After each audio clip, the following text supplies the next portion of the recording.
Hi everyone, today we're going to talk about terminal, how to check which shell it is using, where your environment variable is going to be stored by you or automatically if you are using some external tools such as Homebrew for example, and how can you change it. If you have open terminal, you should already see here terminal and you have to go inside settings.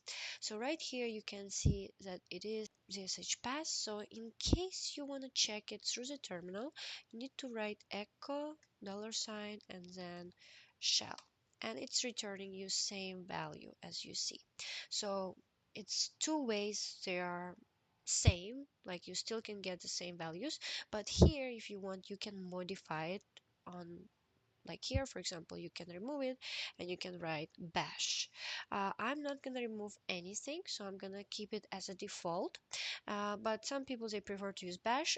In order to use bash you need to be sure that you have a bash profile inside the folder under your user, and in our user directory we should have hidden file. You need to click shift command dot and you will see hidden file there, and inside here if you see we have file like that. It has zpro file. You can have 4 different names that like can be specifically inside your computer, and I added those names inside the description, so if you want just check it below. Maybe one of them you also have and you don't need to create anything new, but you can, if you want you can change the file. So we're gonna open it, and if you see I have already one variable inside.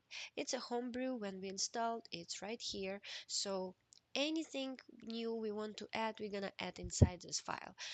Let's say I want to write for example name, and then like this, and we have to save it 100%. You need to save it. I would say even close the terminal, restart everything, because sometimes it's not catching up and values is not coming. And let's try to print our variable. Yes, and you see it's printing the value, because if right now I'm gonna try to print something that does not exist, let's say password, see it is empty, it does not exist. And anything you want to add you need to do exactly as I wrote at the beginning. Command I also added into description, so if you have any question please leave a comment, give a like, and see you on next videos.